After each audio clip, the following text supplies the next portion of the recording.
As many of you have already heard Jim Huffman's speech on Monday, Jim Huffman is a professor of law at Lewis & Clark, and he's a sort of a two-fisted free marketeer looking to find ways for the market to work with environmental protection. And I should add, Jim was also partially sponsored by Bioscience.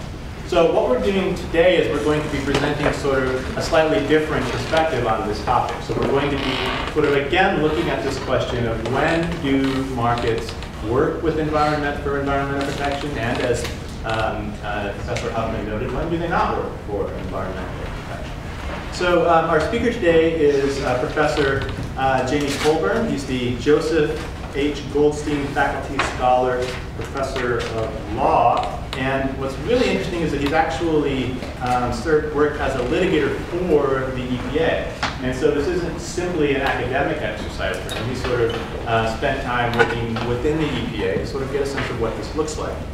He's also currently working on a book entitled Localism's Ecology, Nature and the Suburban Nation, which is going to map a new approach to biodiversity conservation in America. So for those of you interested in biodiversity, perhaps even in a suburban environment, that's something that you might want to think about asking questions regarding Q&A time. So Professor Colburn is going to be speaking on some challenges in using property and markets for conservation. So without any further ado,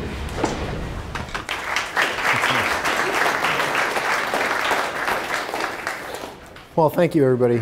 Thank you to Caleb and Emily for hosting, and thanks to everybody for being here. I was going to make a joke about the World Series and the competition that I had, but then it dawned on me that most of you are being coerced to be here anyway, so we educate for liberty by coercion, of course, right? In all seriousness, I'm going to talk about endangered species conservation, and I'm going to do so from the perspective of a law professor. I teach my students about some big categories in law, property being one of them. It's critical to understanding property law if you're going to think seriously about conservation in the United States. And the book chapter that this talk is going to grow out of is from research that I did on some agencies that I didn't practice for. So I took kind of a critical approach to those agencies. I didn't have any sort of sentimental connections to them. And what I found was some pretty impressive experimentation. People that are trying to solve problems. But these are intractable problems that even well-meaning, sincere individuals are having a hard time solving. And I think it comes down to some fundamentals of law and, frankly, politics. And that is putting together two things that are really like oil and water: permits and property.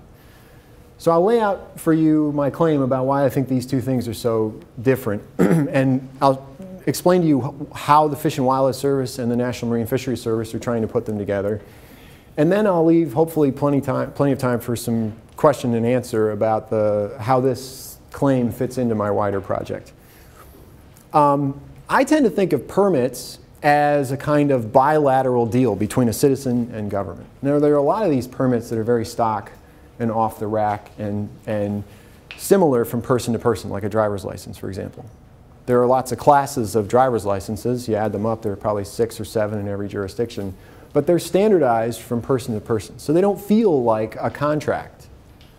But when you get into some of the more complex permits, like, for example, habitat conservation plans or incidental take permits under the Endangered Species Act, they're very specified between the government and the permittee.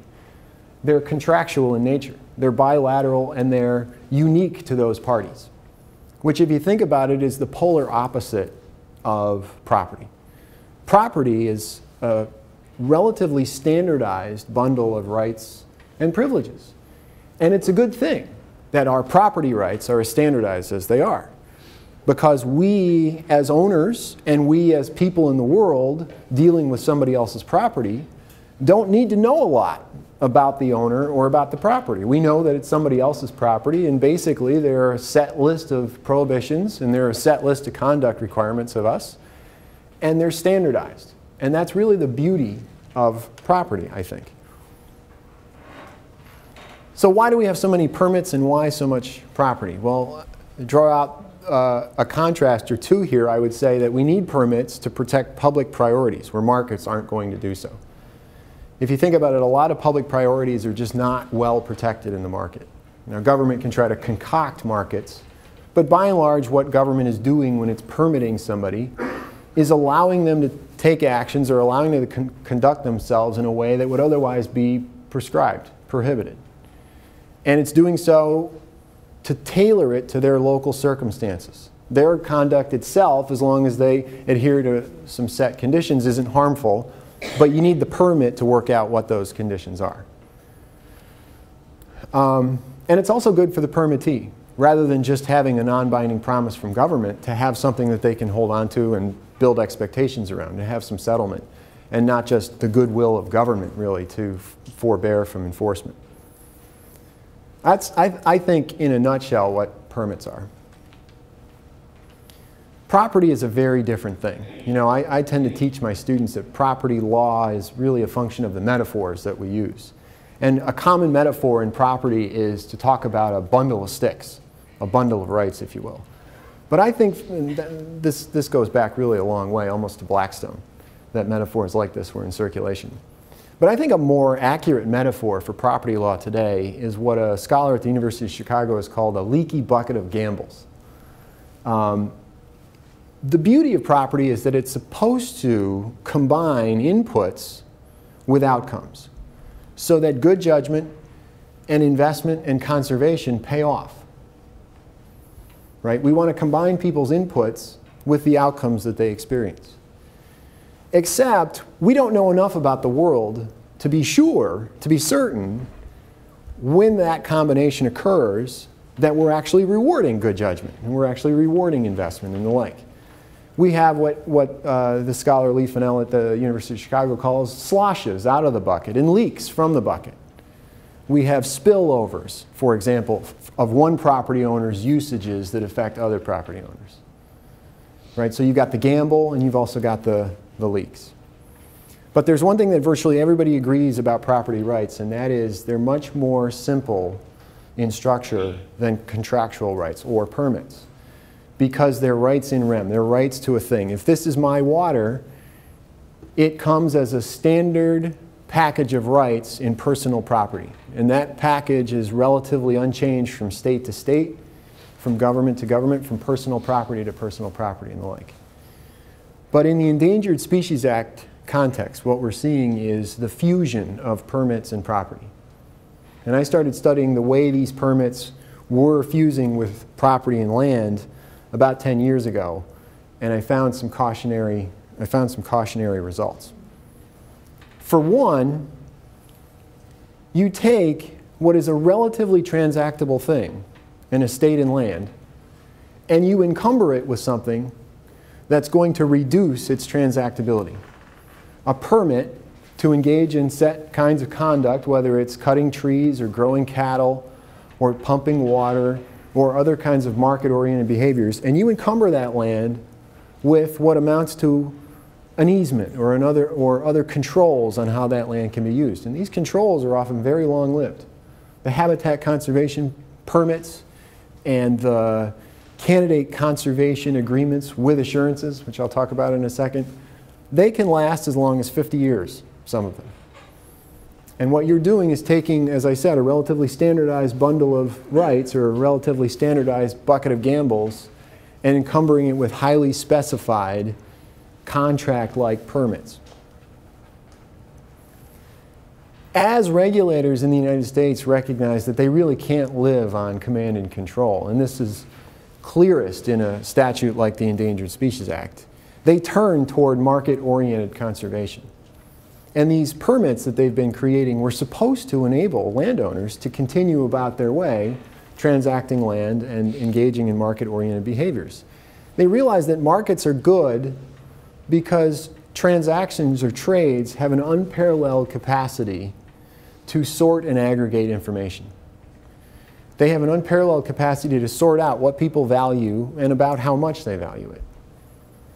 But if you think about permits and property being fused the way they are in the Endangered Species Act, as I suggested, we're undermining the very thing about markets that we think is so great about them. So why is it so hard to get these things right? Why is it so hard to get permits and property just right? In the Endangered Species Act context, it's a perfect example of the challenges. We don't know whose conduct is especially harmful. So in other words, we don't know how much or how many to permit. We don't have that wisdom. We have a lot of broad-scale problems like habitat loss and toxification and the like, and we really can't quantify whose increment is going to be the last increment that's too much, or where that increment is going to arise.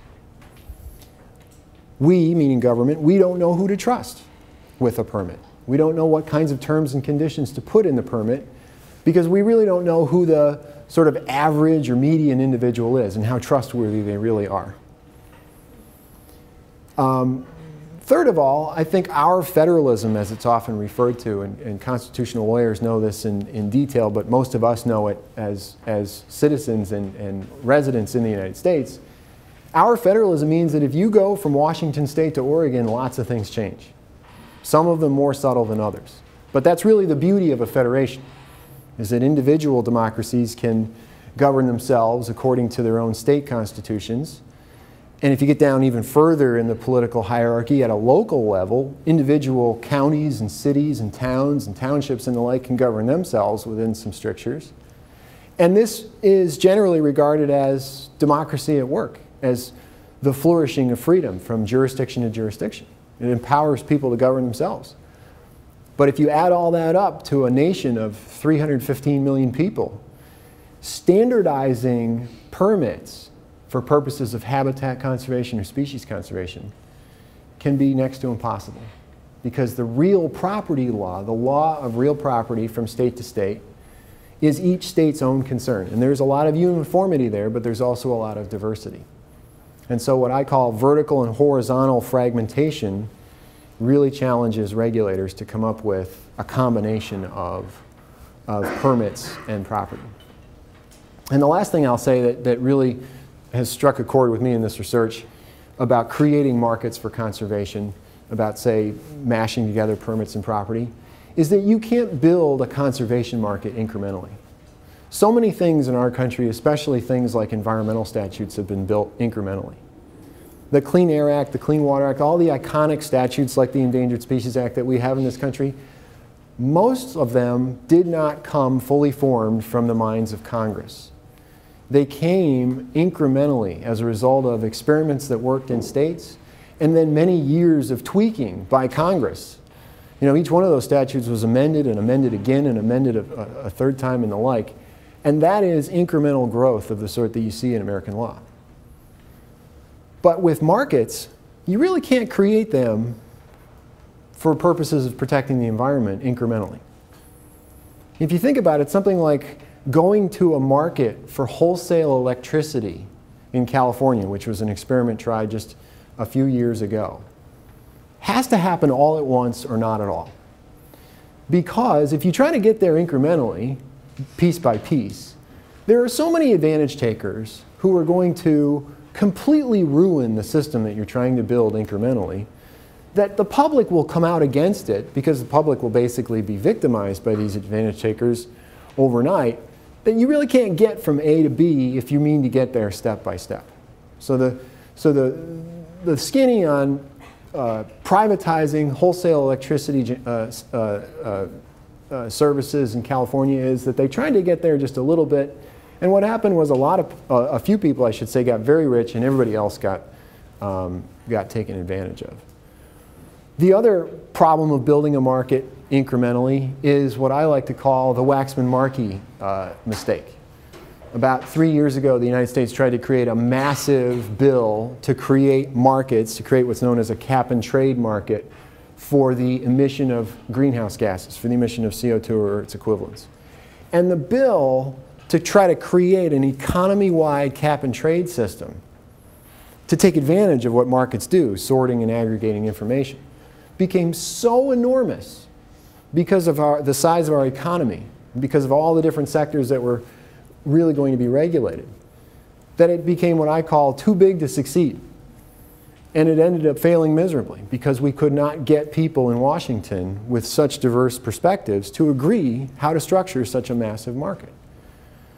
So I think this is what makes, I should say, some of the challenges of making markets work for conservation. And I'm going to use this example of the Endangered Species Act to try to show you some of the challenges and why a lot of the rhetoric about either being against markets or being for them is really missing the point. Because I think these government agencies have been trying to get people free enough to continue on their way in transacting land, but it's been incredibly hard to get there. So, long story short, the Endangered Species Act starts out in 1973 as a very simple, very prohibitive law. We don't want to allow any species to go extinct. And it suddenly becomes clear to everybody throughout the 1970s that it's not just grizzlies and bald eagles and passenger pigeons and dodos. It's not just iconic wildlife that's in jeopardy, where we can just do a few discrete things like getting rid of DDT and we won't have any more extinctions.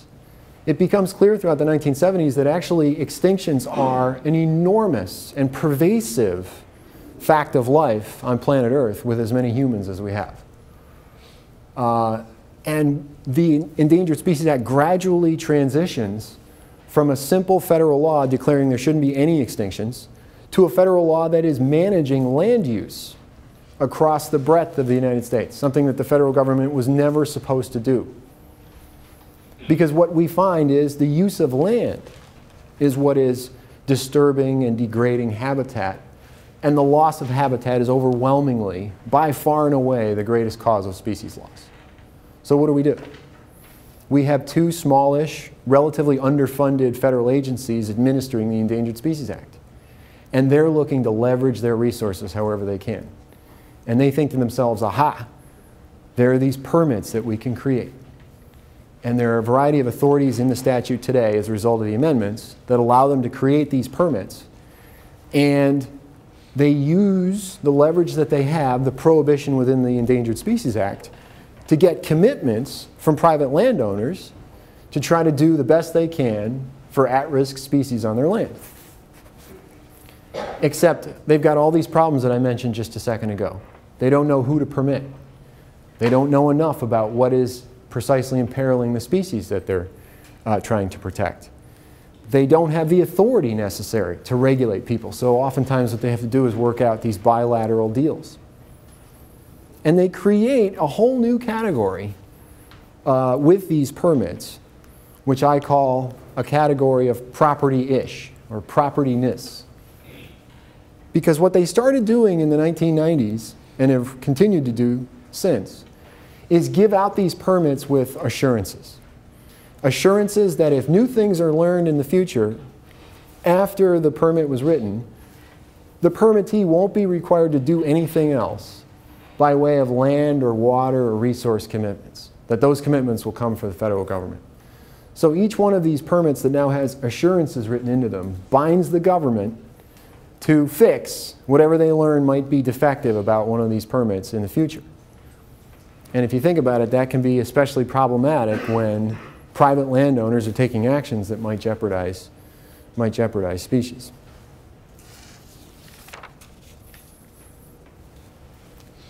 So let me just focus for a second on one of these habitat permission types, what's known as a candidate conservation agreement with assurances.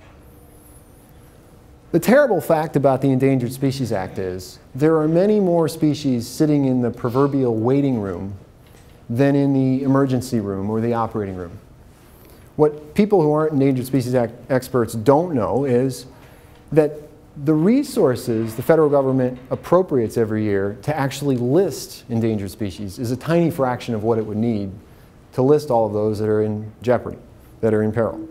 And so we wind up year after year with a growing list of candidate species. Species that are at risk and that the information on them suggests they should be listed, but we don't have the resources to list them. We don't have the appropriated money to list them. So they'll sit on a list, sometimes for decades at a time, and never be listed. And if you think about it, this sets up a terrible kind of incentive to people who have land where these species might exist. Think about the following story.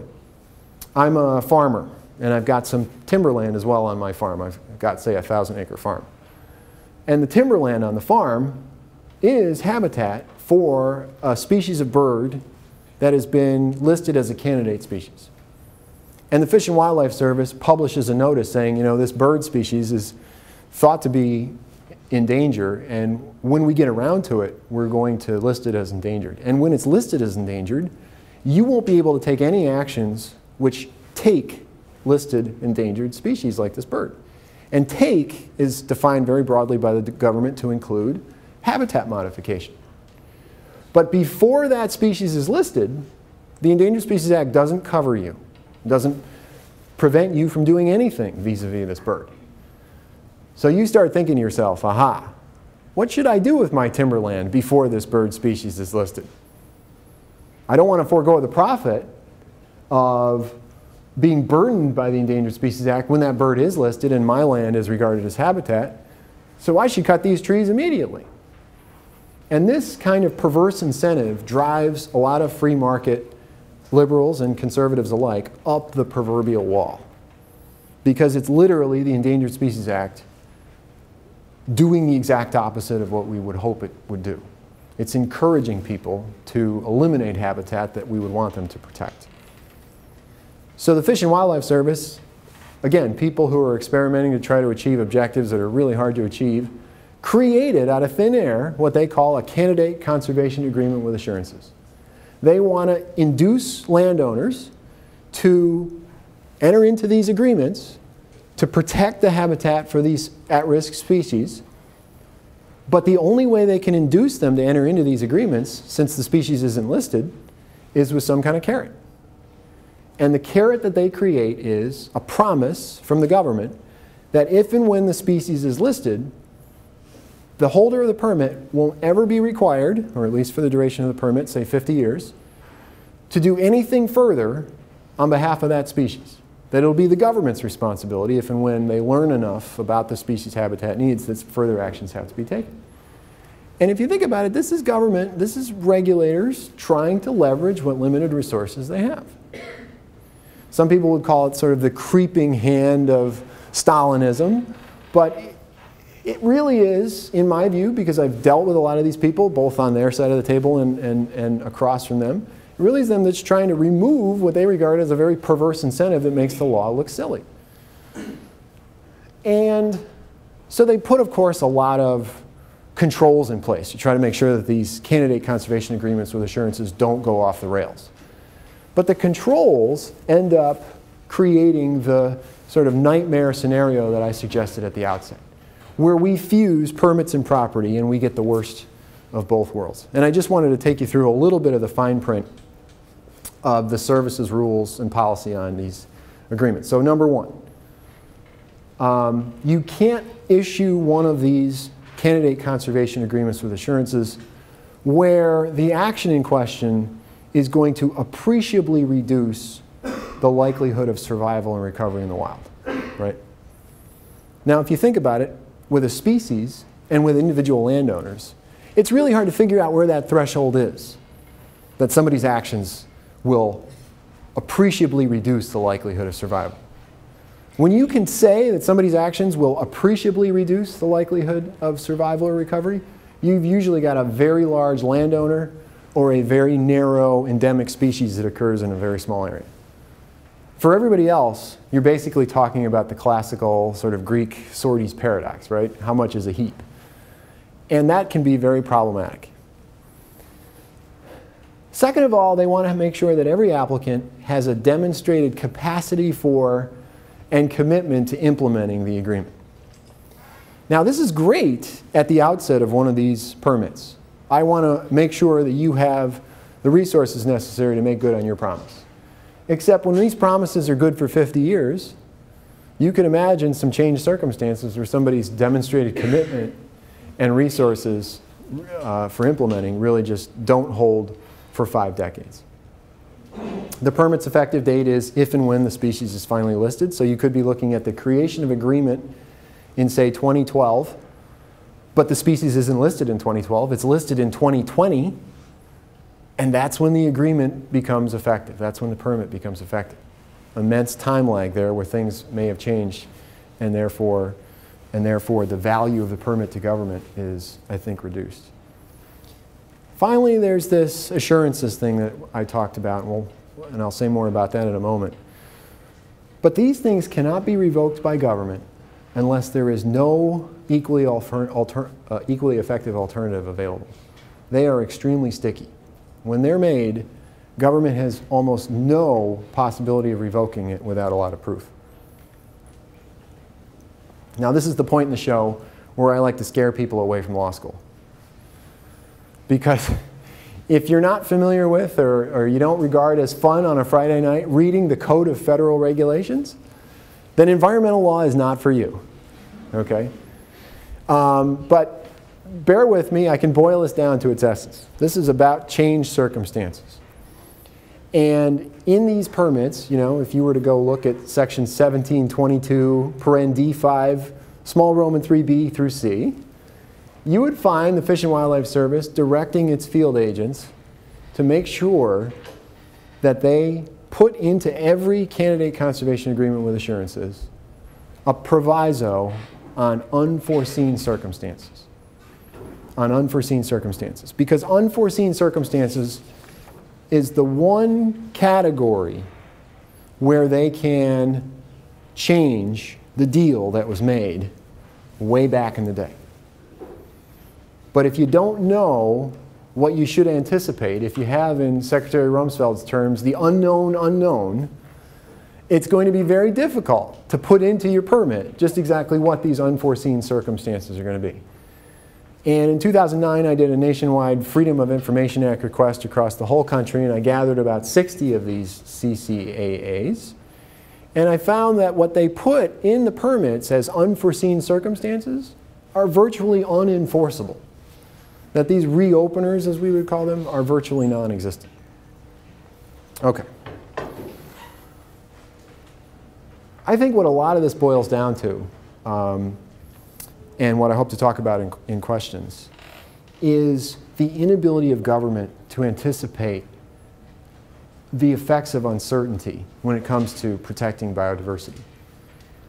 Uncertainty is pervasive, in environmental regulation especially, but in all manners of regulation. Uncertainty is pervasive, and how you manage the uncertainty is really the question. If you're creating what I call the fusion of permits and property, saying, as they do in this policy here from the Federal Register, that you're going to build in what resource managers call adaptive management is no solution at all. Because adaptive management means many different things to many different parties. When you manage adaptively for one set of priorities, but the person on the other side of the table is managing adaptively for another set of priorities, you don't have a deal. You don't have a deal. You have something that both parties are locked into, but they really don't have a meeting of the minds. And so my worry was that you're really getting the worst of both worlds with these permits and property. You're getting assurances of government forbearance, which are going to bind the government contractually, and the Constitution actually would protect people that have these permits if the government tried to get out of them. You're going to encumber land with uniquely specified bilateral conditions. So that's going to really depress the market in land, and you're going to depress the transactability of land. And you're going to do so on the basis of incomplete and often flawed information, which is going to lock everybody into that deal for a very long time. 30, 40, 50 years sometimes. And the suggestions that I offer, I have to confess, are very modest suggestions. I said that what they should try to do is more fully standardize their permits. And this kind of standardization can come in a couple of different flavors. It can be biological standardization, where we force everybody that's going to do one of these deals to describe it with GPS coordinates, to register it the way you register title in property, to have surveying protocols so that when you go out and look at a property, you have common metrics that you use from property to property, region to region, and the like. And people can understand the level of certainty and uncertainty that comes from what you said about your deal. Or things like species and habitat associations, which geographers have been working on for many years. But I also think more importantly, you should have legal standardization. You should have shorter periods of time, for example, that are common from permittee to permittee. You should have standard clauses for revocation. These things shouldn't be irrevocable. And I think you should specify what unforeseen circumstances are. And these suggestions to the Fish and Wildlife Service, I'm sort of unhappy to report haven't been taken up yet. But I do think that there's potential to see how permits, like the Endangered Species Act habitat permits, can be made more like property to really enhance, I think, the benefits for everybody involved. I hesitate to introduce this at this point because I'm sort of running short on time, but this is part of a larger book project that I call Localism's Ecology. And Caleb introduced me by referencing it, so I just want to say a little bit about it. I think that the federal government in the United States is past the point, whether it's a Republican administration or a Democratic administration, where environmental protection virtually of any sort, whether it's species or clean water or clean air, is going to be, where the federal government is going to be trying to set conduct standards that it gets everybody else to adhere to. I think we're past that point. And what comes next is really the big question mark. And the answer that I propose in this book is that the federal government is going to try to start incentivizing state and local governments, firms, citizens, families, and the like, to benchmark themselves against their peers. And that the federal government should be striving for what political people call continuous improvement. We're not going to lock any one conduct standard in, because by the time we go through the trouble of creating it, it'll already be obsolete. What we want is for people to be continuously improving. And we get that not by setting the standards at the central office, but rather by getting people to set their own standards and to hold themselves accountable to their peers, what we could call dynamic accountability. I think this is the best interpretation of our federalism, of our polyphonic system. And I also think it's the one that actually works in practice, because I come at this as somebody who's been intermittently practicing law for the last 10 years while I've been teaching it. So I've got an example from my own Chesapeake Bay, which is one of the largest estuaries in the world. It's the largest estuary in North America. And it, for a very long time, was managed the way the Clean Water Act thinks of managing things, by just controlling those who have a point source discharge to a navigable water of the United States. And for 30 years, that was the strategy. But it works terribly, because we ratcheted down the pollution standards on all these point sources, and the Chesapeake Bay continued to suffer. Because, of course, pollution is coming from all kinds of things, not just those that are jurisdictionally covered by the Clean Water Act. It's coming from the air. Frankly, having statutes that divide media up is crazy, because almost a third of all the nitrogen that is reaching the Chesapeake Bay is just coming out of the air. And it's also coming from runoff. It's not just coming from point sources, it's coming from farms and the like. And so the new approach to the Chesapeake Bay is to think about it as an entire watershed, and to get the states, the 6 watershed states, to keep themselves accountable. Because if Virginia is working hard to limit all sources of nutrients to the Chesapeake, but Pennsylvania isn't, if I'm a resident of Virginia, I want to move to Pennsylvania, because I'm being punished for all of their non-control. That's the role for the federal government. The federal government uses Virginia's example against Pennsylvania, and uses local government successes or failures against other local governments and the like. So again, conduct standard setting by the federal government is decentralized, but encouraging and policing contributions from everybody involved, you really can't decentralize that. You've got to keep that centralized. So anyway, in a nutshell, I hope there are questions. I know I've traveled over a lot of ground at this point, but I get the sense that you guys were all primed by Jim Huffman's talk on Monday. So with that, I'll see if there are any questions.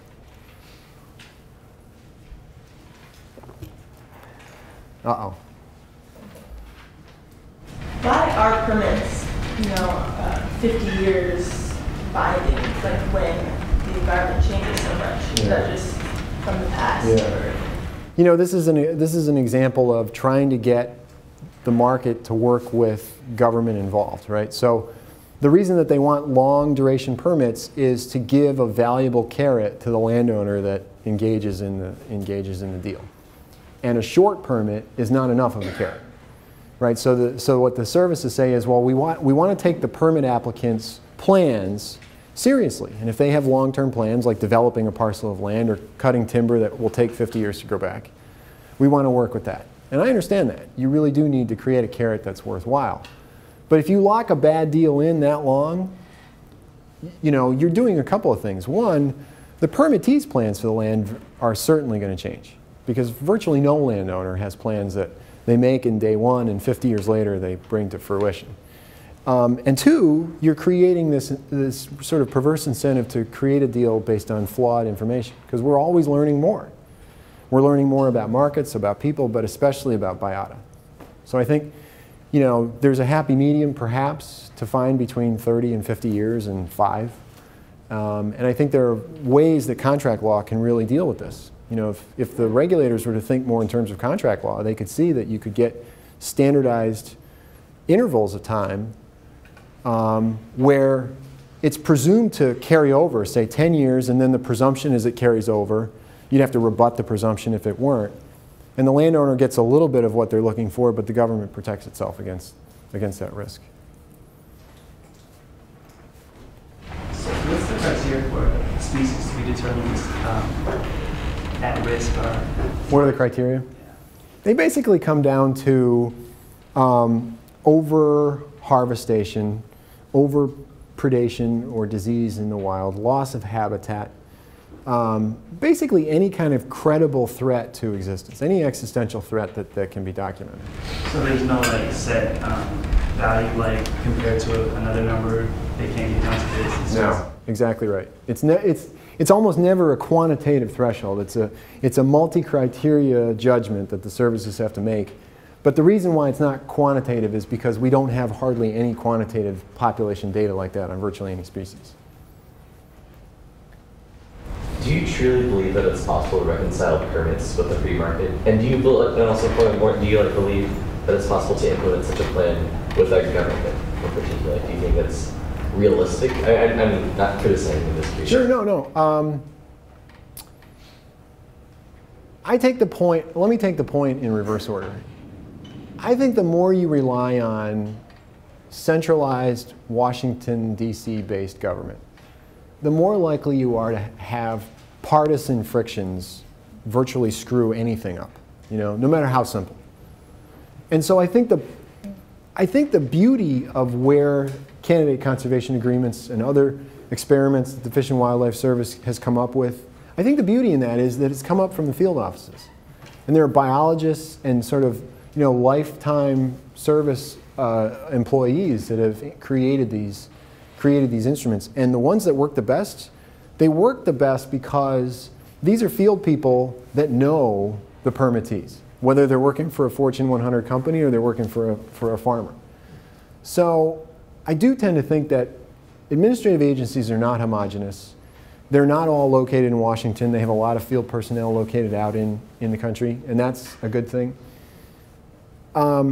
Whether permits can be reconciled with the market, I think they can be. You know, if you look at a lot of complex financial markets, it's basically shaped around permission to do this kind of business.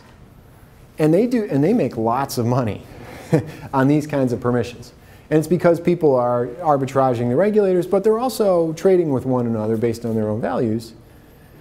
I think the one thing you have to realize, though, is that the markets that these permits are working in they're kind of a mix of sophisticated and unsophisticated people. A lot of land transactions in the US are between unsophisticated parties.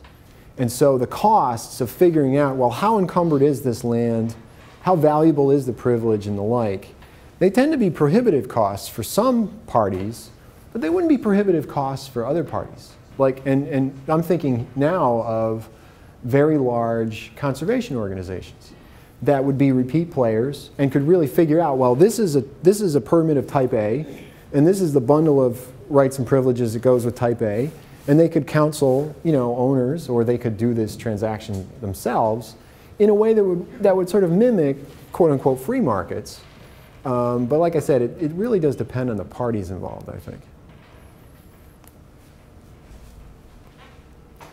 How do you apply this thinking to migratory species, especially ones that will go over international borders, or anadromous fish stocks when you're dealing with a marine environment?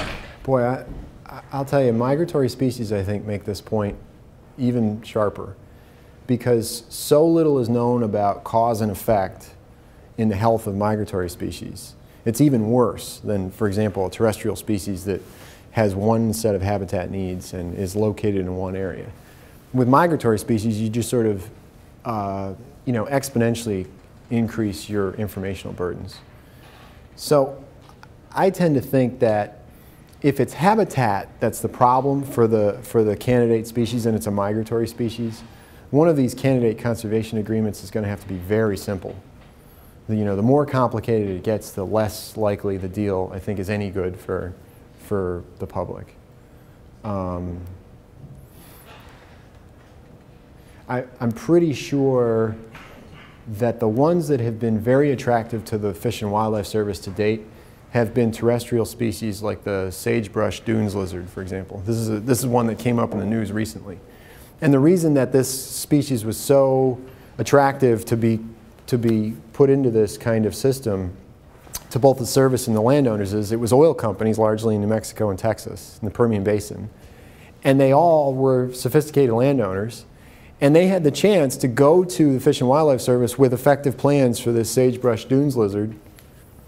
And the Fish and Wildlife Service said, well, we won't list the species if you create real agreements and real restrictions on your oil drilling activities. And that worked well, I think, because you had parties that were willing and knew how to invest in understanding sagebrush dunes lizard ecology, and capital, frankly, to pay for all that with the oil industry.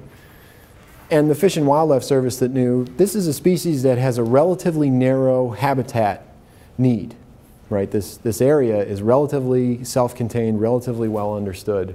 And so the species-habitat relationship there, I think, was if not perfectly understood, better understood than something like cranes, sandhill cranes, or orcas, or the like.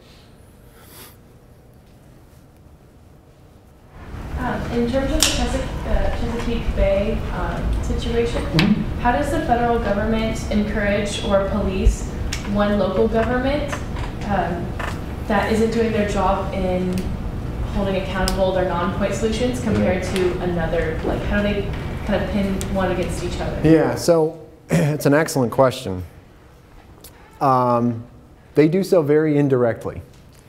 So EPA's solution with the Chesapeake Bay has been to lean on states, to get states to reduce nutrient pollution to their tributaries. And you see all the tributaries throughout the 8 major basins there in different colors. And what the federal government does is tell the states, we don't know which of your local governments should be made better. But we know that you, through various modeling and other data, need to do better as a state, need to do better as a big part of the watershed. And they leave it to the states to figure out which local governments to lean on.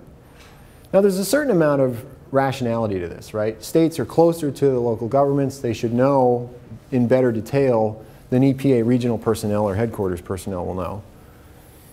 But I think the key here is to not have too much trust in the states vis-a-vis the local governments. And one role that EPA has threatened to play in the very near future is to push all this information about local governments out so that there's more transparency and that everybody can tell if Pennsylvania is doing its job with respect to Harrisburg and Virginia is doing its job with respect to Potomac communities and the like.